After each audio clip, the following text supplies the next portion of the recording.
Good evening, everyone, and welcome to the second Strom lecture for 2008. It's a great pleasure for me to introduce Michael Walzer to you. 40 years ago, I entered the doctoral program at Harvard University in the government department. At that time, Michael Walzer had recently returned to Harvard from teaching in Princeton. And as I asked around the department what courses I should take and what professors I should study with, there was a kind of buzz about this young professor who had come from Princeton.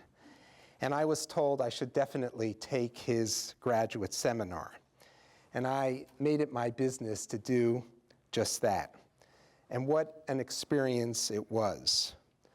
I marveled at both the substance of what we were learning and his facility with that substance and his style. On substance, he and in another seminar I had, his colleague Dieter Sklar, were introducing me to a new world, a set of texts with which I had been totally unfamiliar. The important modern political philosophers who had shaped the way we think about the world and about politics from the 15th and 16th centuries on, Michael concentrating on the more recent centuries. And there was a freshness of insight that I found breathtaking at the time. It was truly an incredible experience. Sklar and Walzer mined those texts, taught me how to do close readings of them, and they opened new worlds to me. On style, I was equally impressed. Michael Walzer taught his seminars in a very distinctive style. It was a deliberate, sometimes I thought even halting style, which had me, and I think the other students as well, believing that he was thinking through the difficult issues of these texts as he spoke to us. And maybe he was. It was a style, certainly, that brought the students into this thinking, made them a part of this process, and enabled them, or maybe forced them, to join him in the painful but delightful process of thinking things through. After I earned my PhD, I left Harvard. I went to Israel and taught there for 3 years. And then I returned again to Harvard as a young professor. And now I had the privilege of being Michael Walzer's colleague. But unbeknownst to him, I was still learning from him as I was trying to figure out what it meant to be a professional academic. And I remember one time where he described, I don't even know if he remembers this, he described how he writes philosophy, political philosophy. And what he said then greatly affected my own writing process. He said that he sits and writes at a desk and then stops and looks up. And he looks and sees all his philosophical colleagues, who are all dead, of course. Montesquieu and Voltaire and Rousseau and all the others. And they're standing there in the room with him. And he looks at them and says, "Is what I wrote okay?" And if they nod, he can proceed. I think that these lectures will demonstrate to you the extraordinary thinker and teacher that Michael Walzer is. I present Michael Walzer.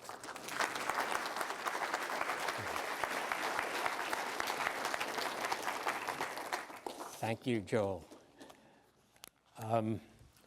Well, this is the second of 3 lectures, and I will just remind you of their subject matter. I am talking about 3 sets of political actors who appear in the Hebrew Bible: kings, prophets, and elders. And I am trying to figure out what the biblical writers thought about these figures and the role that they play in political life. Today, the prophets, who are, as you know, read as we read them, as moral teachers, and read that way, their books, or selected parts of their books, are the biblical texts most accessible to contemporary men and women. For us, the prophets are poets of social justice, utopian visionaries. Now, I'm not going to dispute that reading this evening, only try to complicate it.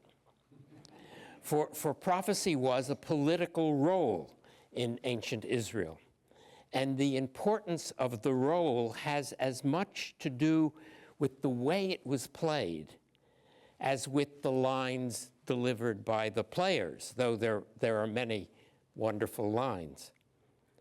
So I want to consider the audience of the prophets and the public spaces in which they spoke, and above all, the very important fact that they spoke in public to an audience.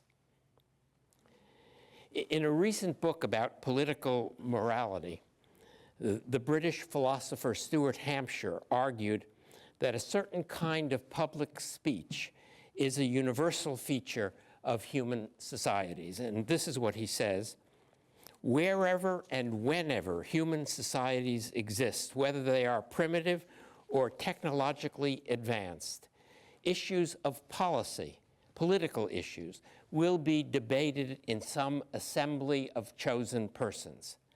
The institution of articulating and reviewing contrary opinions on policy is of necessity species-wide, universal.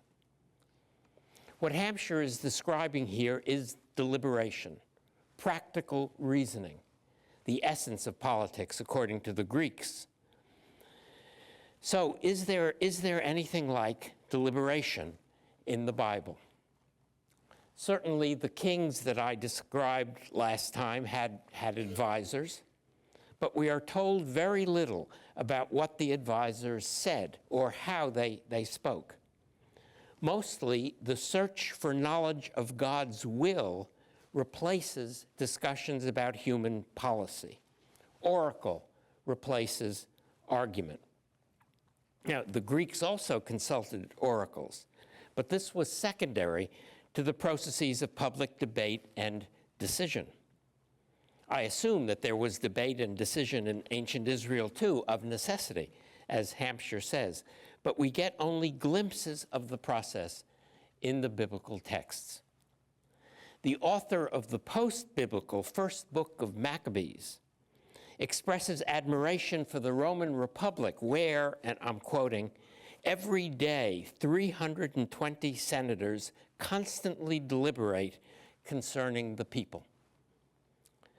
Perhaps he hoped to see a similar regime established in Jerusalem. But nothing like constant deliberation is described for the previous 1,000 years.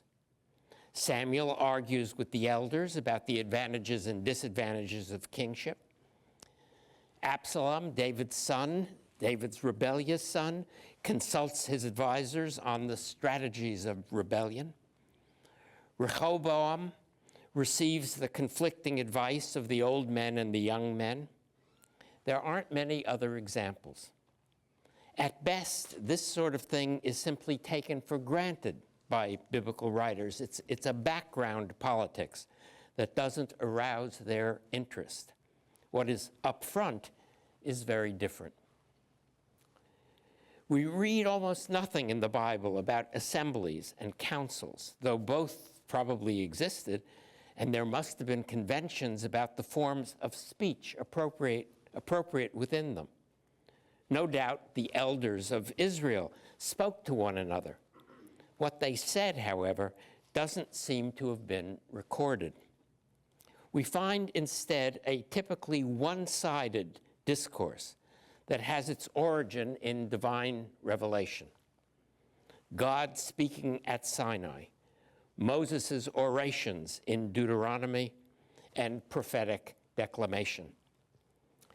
Abraham and Moses talk back to God, arguing against his destructive anger.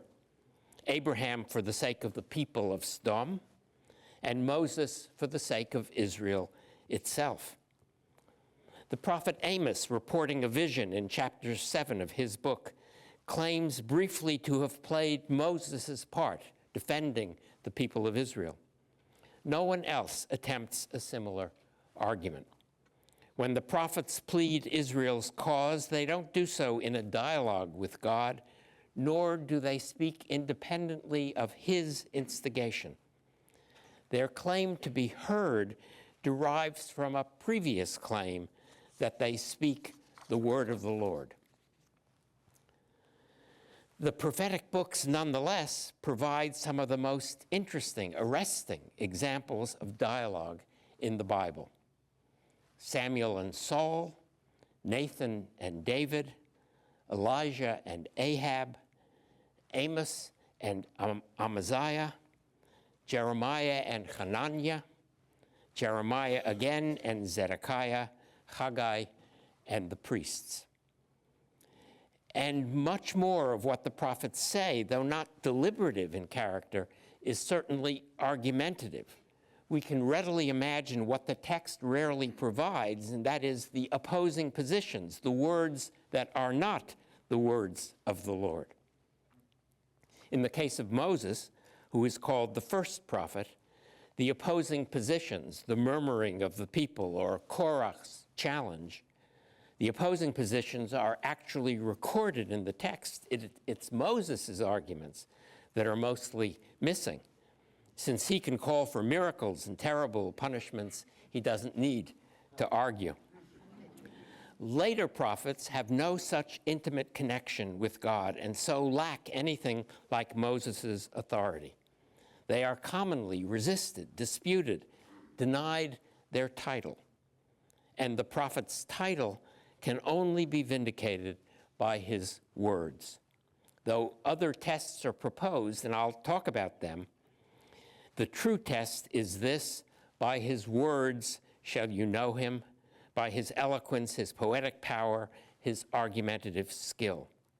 In the prophetic books, we find the most important forms of public speech in ancient Israel. But what kind of political speech is this? Excluding Moses, whose position is unique in biblical history, the prophet as a political figure first appears together with the king. We can think of the two as a double replacement for the charismatic judges, like Gideon and Samson and Deborah. Kings take on the military and judicial roles of the judges, though in a more institutionalized way. They hire mercenaries and create standing armies.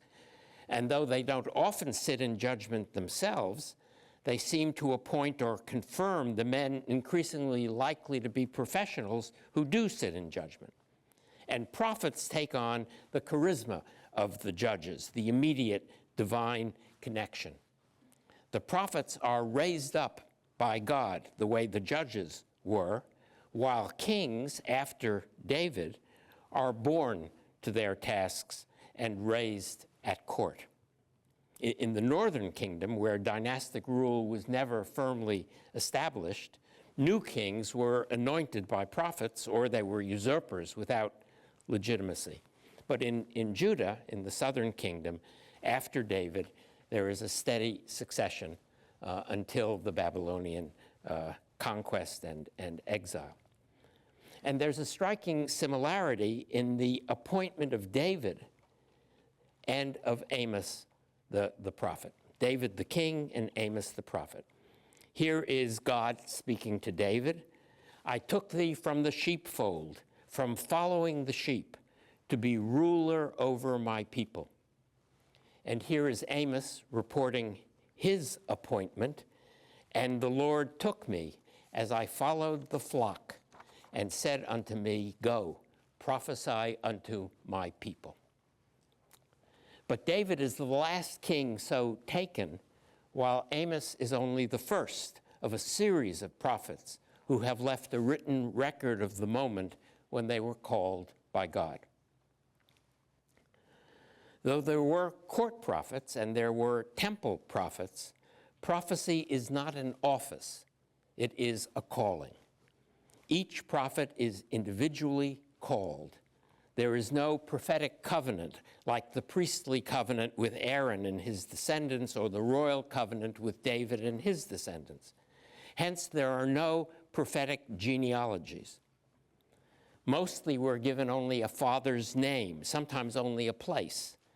Amos, who was among the herdsmen of Tekoa, or Micah the Morasthite. Elijah is the only prophet to appoint a successor. If there were prophetic schools or circles, if prophets had followers, they had no heirs, at least no heirs with names. No prophet after Elisha was the disciple of another prophet. Kings and priests were uniformly members of a ruling or an upper class. Even the new kings of the northern kingdom were not taken from the sheepfold. They were royal officials or military commanders. Prophets, by contrast, were drawn from every social strata. The social range of prophecy was determined by the radical inclusiveness of the national covenant. Hence, the divine call could come unexpectedly to anyone, even to women, who rarely take public roles in the Bible. There were no female priests and no queens, except the usurper Athaliah. But women were called to be judges, like Deborah, and prophets, like Huldah.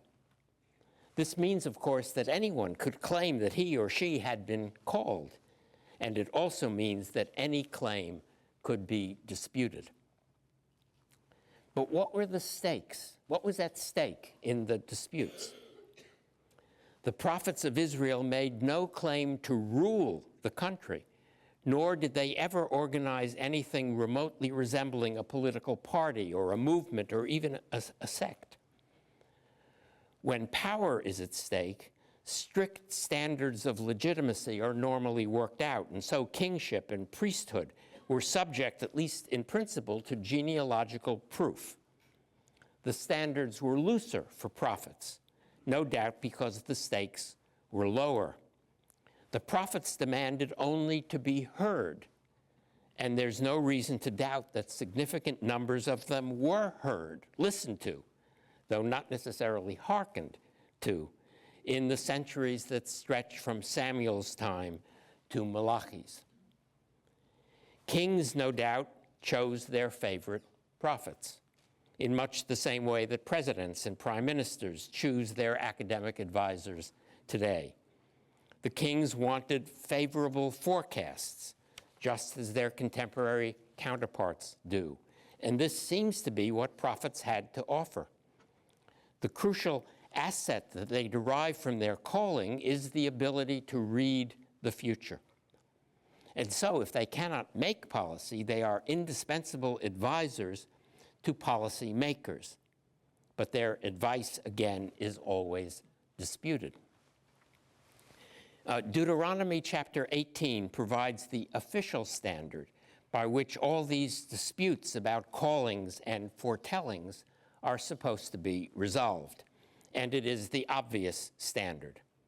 When a prophet speaketh in the name of the Lord, if the thing that he says follow not, nor come to pass, that is a thing that the Lord hath not spoken, but the prophet hath spoken it presumptuously.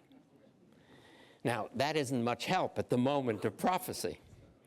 But I suppose that in an age of almost continual warfare, prophets might acquire a reputation for accurate military forecasts or for inaccuracy and presumption. But long-term prophecies dealing with the future of the dynasty or the kingdom are essentially untestable by this standard. Prophecies of disaster, of course, have a way of being fulfilled if one waits long enough.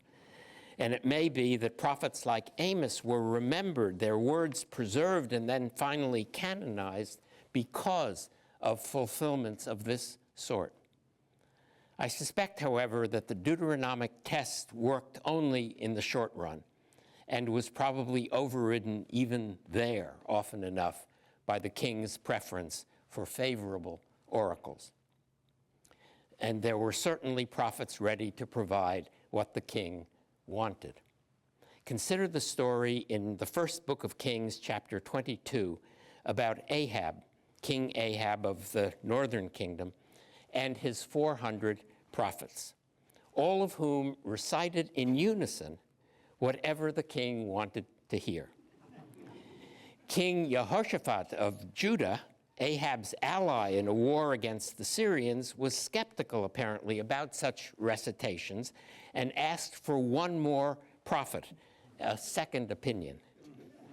"There is yet one man," replied Ahab, "Micaiah, the son of Imlah, by whom we may inquire of the Lord, but I hate him, for he does not prophesy good concerning me, but evil."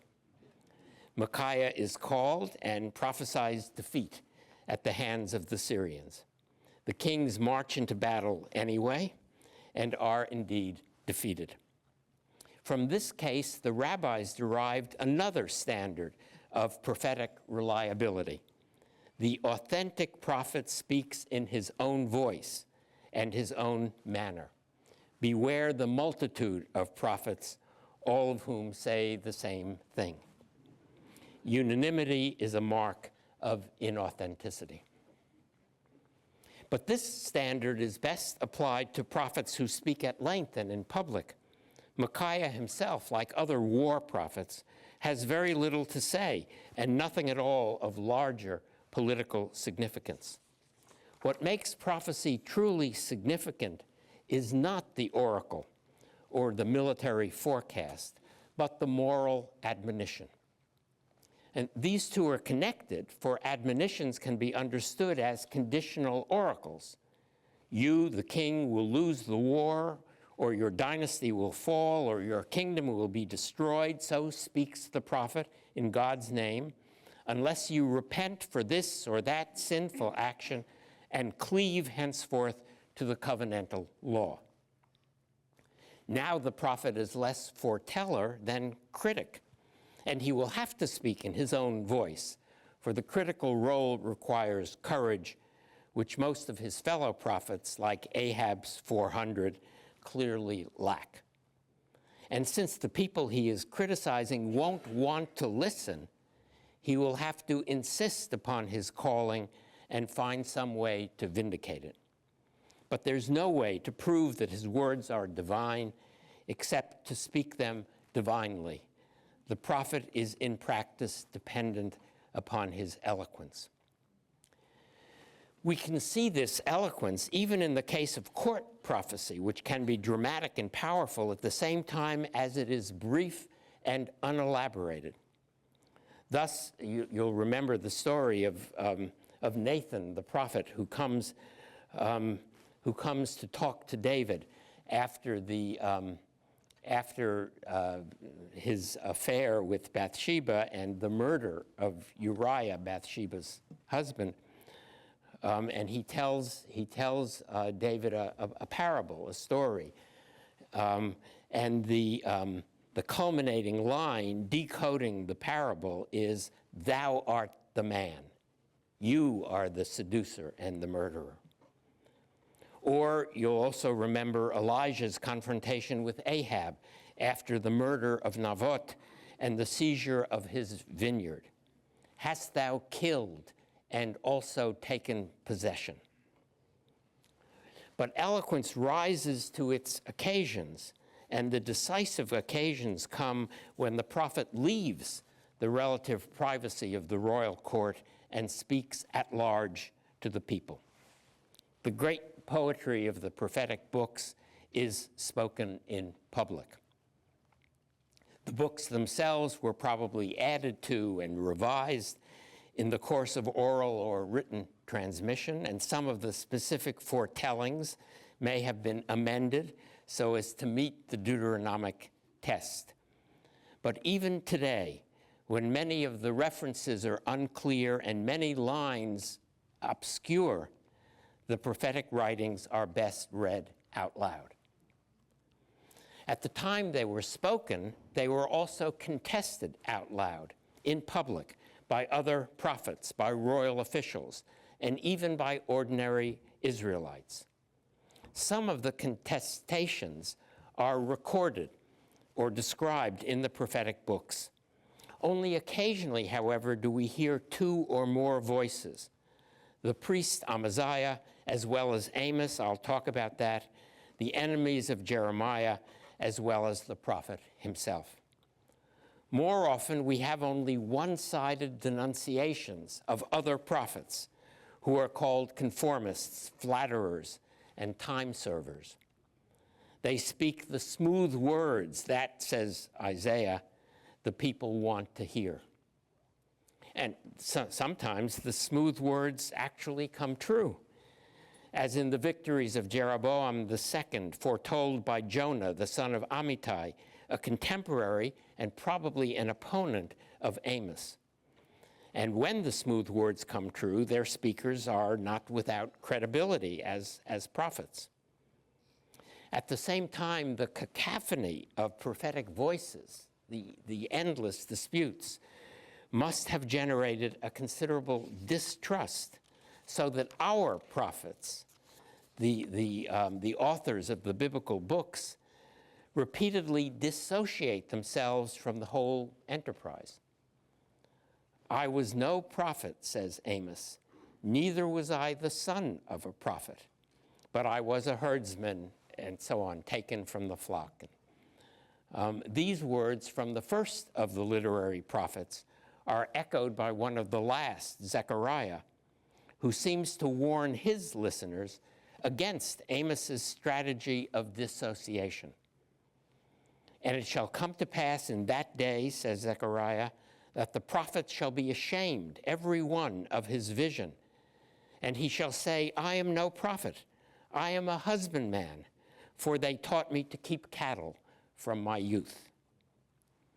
Exactly what prompted these last words, we can only imagine. They come at the end of a long history of acrimonious and often ad hominem arguments between true and false prophets. But a few recorded instances of argument ease the way for our imaginations. What these texts suggest is something rather different from Hampshire's review of policy options.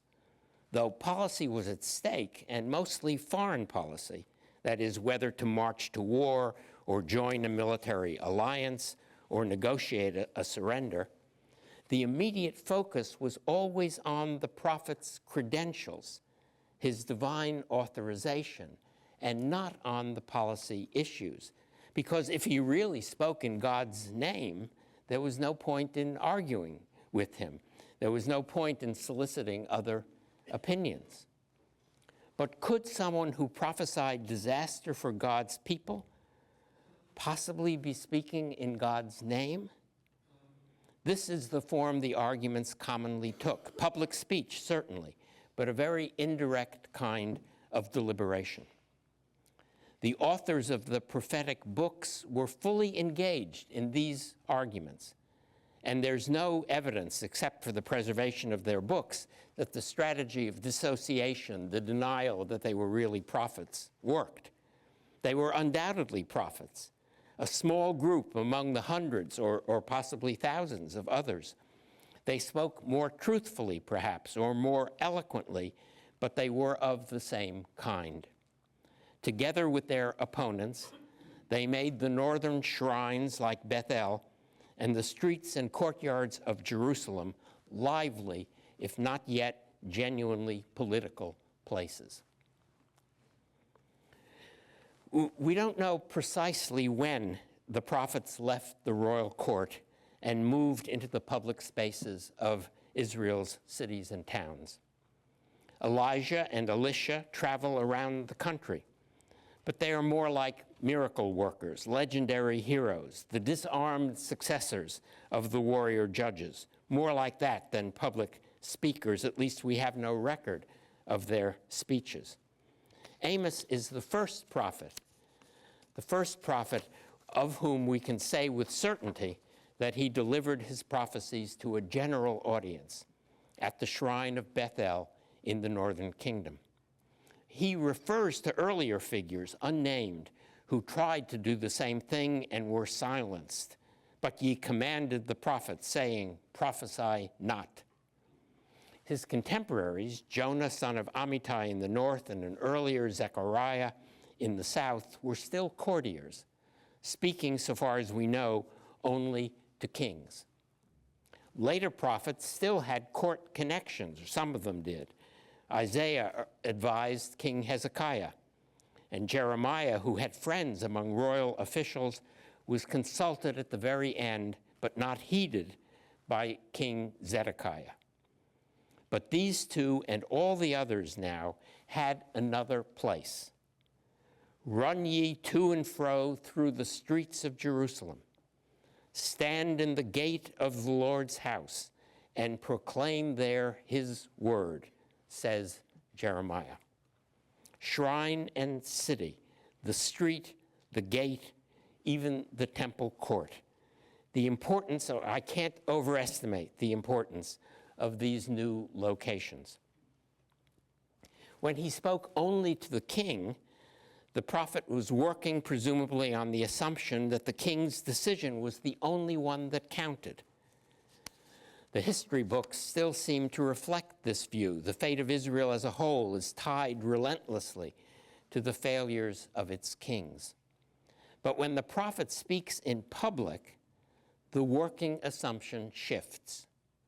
Now it appears to matter that ordinary men and women think this way or that way, live or don't live in accordance with the law. For if they have no part to play, no responsibility for the policies of the kingdom, why is the prophet commanded to speak to them? From Amos on, the prophets have less and less to say about the particular sins of kings. They address the whole society, though they always recognize its hierarchical character, and some of the people are more responsible than others. Amos denounces the rich with their summer houses and winter houses, couches of ivory, wines and perfumes. They take interest from their brethren. They falsify weights and measures. They bribe the judges. They sell the poor into debt slavery. Isaiah and Jeremiah refer more directly, but also more obscurely, to the political power structure. We have a picture in our mind of the people, or the sort of people described by Amos. They are, so to speak, the local bourgeoisie. But when Isaiah says that the Lord will bring this charge against the elders and officers of his people, it is you who have ravaged the vineyard. When we hear that, we are on less familiar territory. The elders and the officers are men of the state, not men of the market. And how the state functioned, how its functionaries were selected, exactly what their functions were, we know only in a rough way. Here, the biblical texts provide fewer details and imagery far less rich, as if the writers and speakers were uninterested in the textures of political life or were relying on the all too intimate understanding of their audience. In any case, the crucial point is this: all these people, the rich and the powerful, are denounced in the hearing of the others, the poor, the weak, the needy. Not that the others are exonerated, Jeremiah leaves no one out, from the top to the bottom of the political hierarchy, when he foretells the destruction of Jerusalem because of all the evil which they have done to provoke me. They, their kings, their princes, their priests, and their prophets, and the men of Judah, and the inhabitants of Jerusalem. And in the standard prophetic trope of the divine lawsuit, it is Israel as a whole, the whole community, that sits in the dock, charged with violating covenant law. For the Lord has a case against his people. He has a suit against Israel, says Micah. But the prophets never call upon ordinary Israelites to act politically, actually to take responsibility for public policy.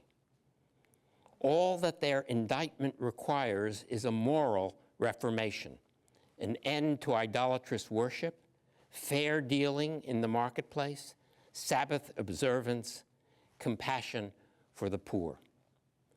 The demands made on the powerful are of a kind that leave them in place and in power. Honest law enforcement from royal officials, justice from judges, pious instruction from priests, truth from prophets. What is subversive in the prophetic books is not most immediately the message, but the speaking of the message. And of course, the person of the messenger, the divinely called, self-appointed prophet, the embodiment of charisma without power, which is always a threat to power without charisma. But the threat went both ways, and it seems likely that true prophets were as much threatened as threatening.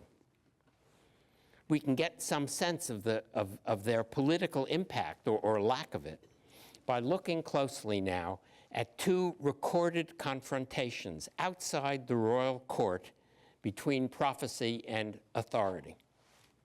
The first brings Amos face to face with the priest Amaziah at the shrine in Bethel.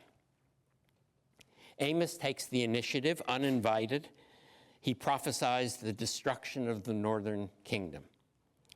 The priest responds in what will be to you an all too familiar way.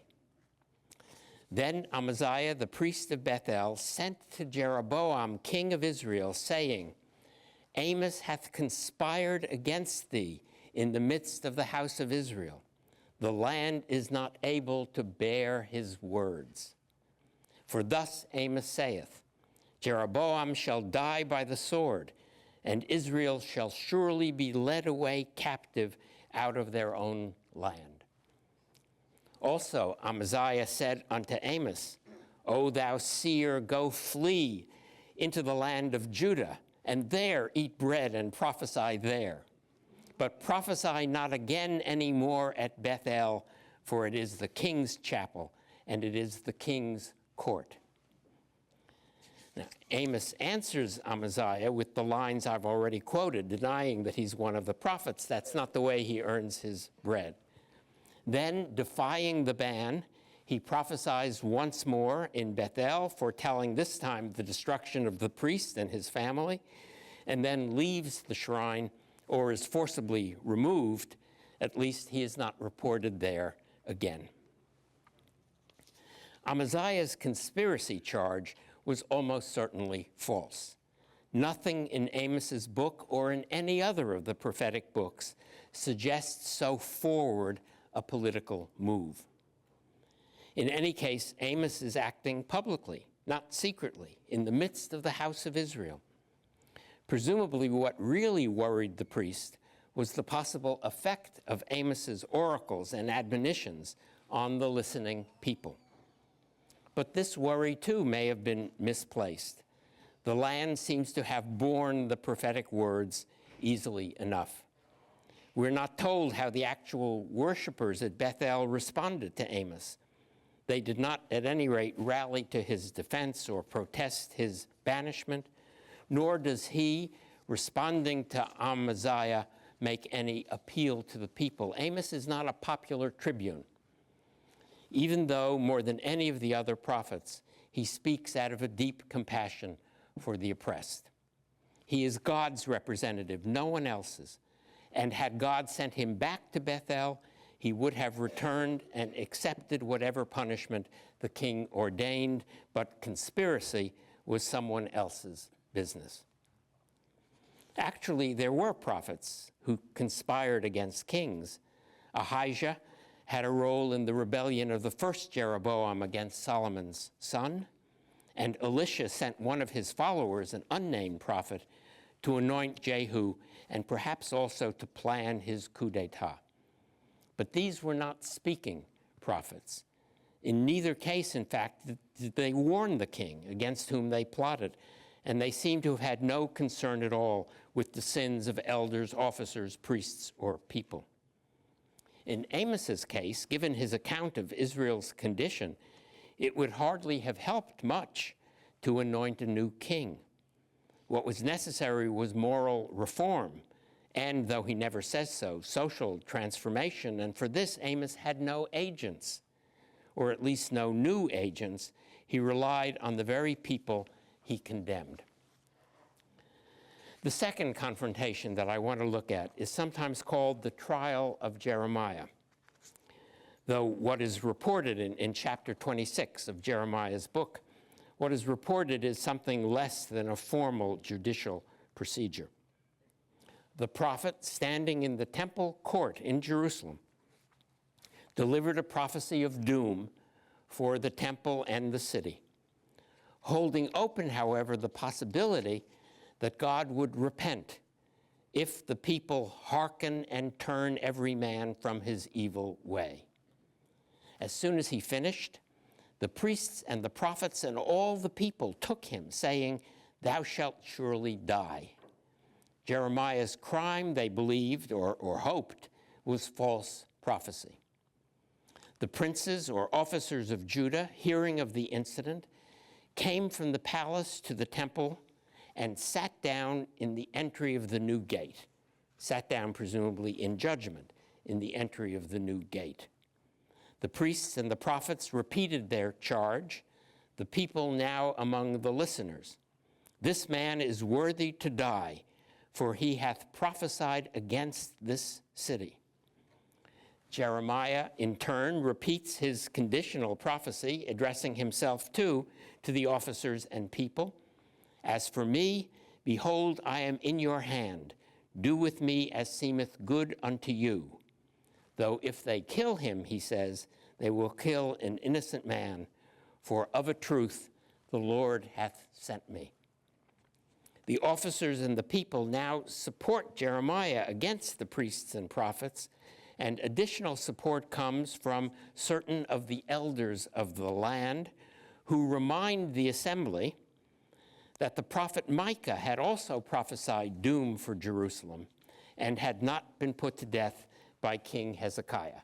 So here is a precedent in Jeremiah's favor, and Micah is actually quoted, the only instance of explicit interprophetic citation in the Bible.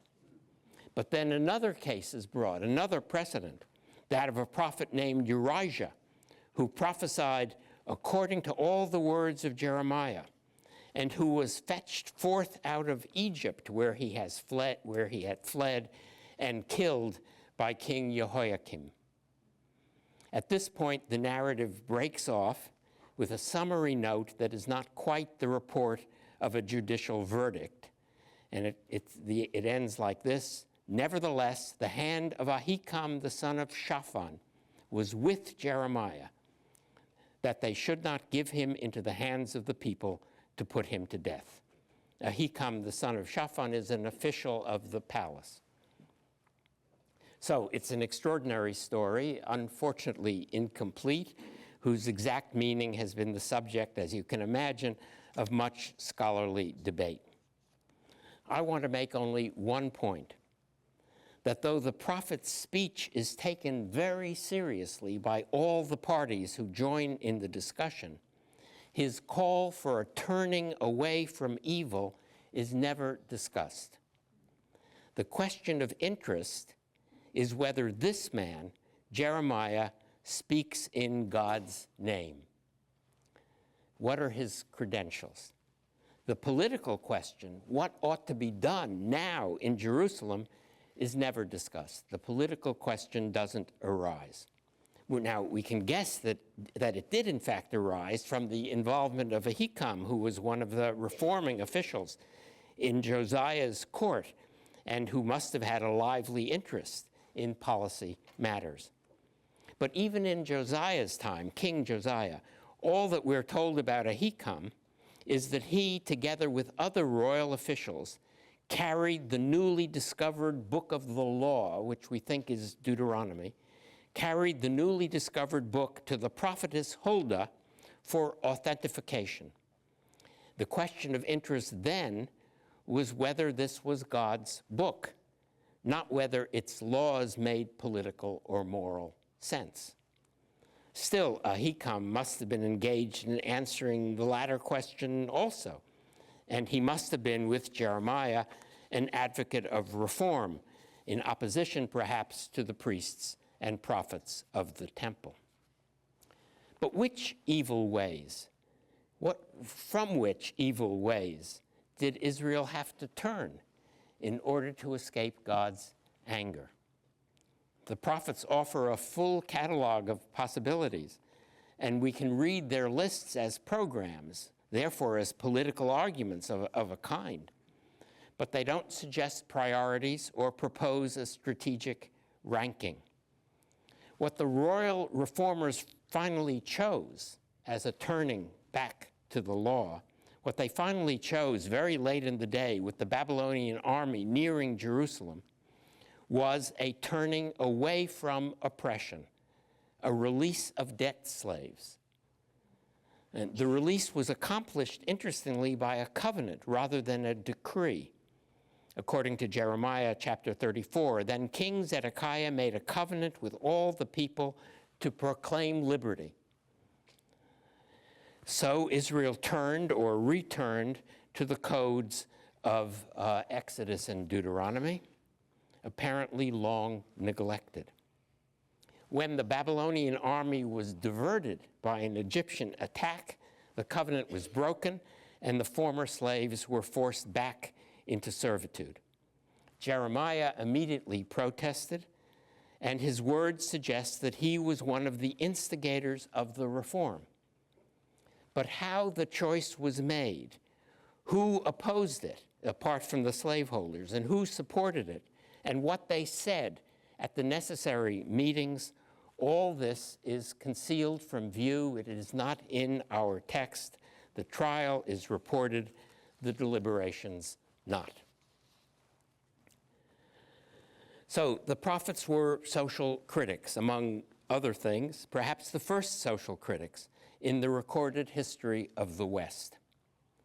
Though the attention of the biblical writers is focused unwaveringly on their authority or lack of it, the texts also provide at great length their arguments, invocations of Israel's history, references to the law codes, descriptions and indictments of current practices, including ritual practices, which were the province of the priests, and legal practices, which were the province of royal officials, and sharp attacks on the foreign policies of both northern and southern kings. I can't address the substance of these arguments here. I only want to insist that the substance must also have been debated by the prophet's contemporaries in some institutional setting, as well as in city streets and temple courtyards. For the authority question, the prophet's credentials, that was never settled, and indeed could never be settled. It isn't only that religious charisma breaks through all authority structures and calls into question all processes of authorization. Equally important is the fact that social criticism, prophetic denunciation, can never be institutionally, legally authoritative. Once the prophet is in the streets, all we can do is listen to whatever he has to say and judge its value for ourselves. Court prophets and temple prophets speak with the authority of court and temple, which reinforces, and so we are likely to think, constrains what they can say. But the streets and the gates and the courtyards add no authority. Now the prophet is on his own.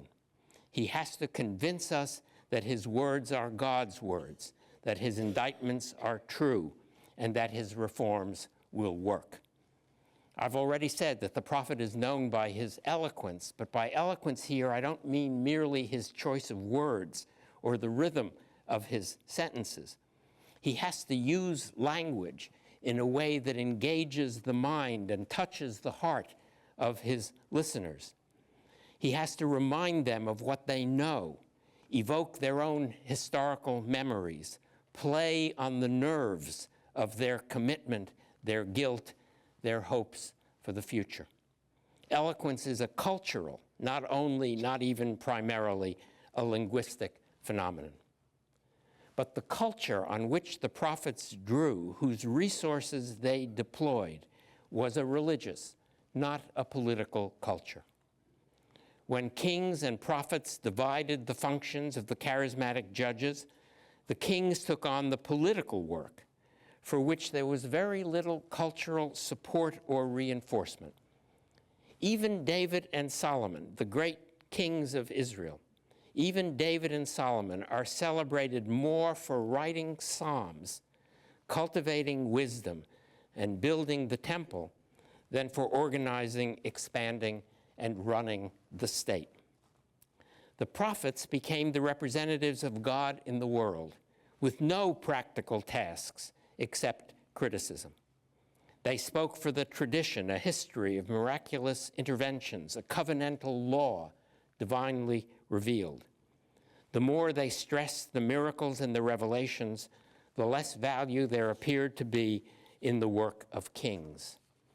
A royal reformer might be welcomed by the prophets, though Jeremiah was skeptical of the Josianic Reformation.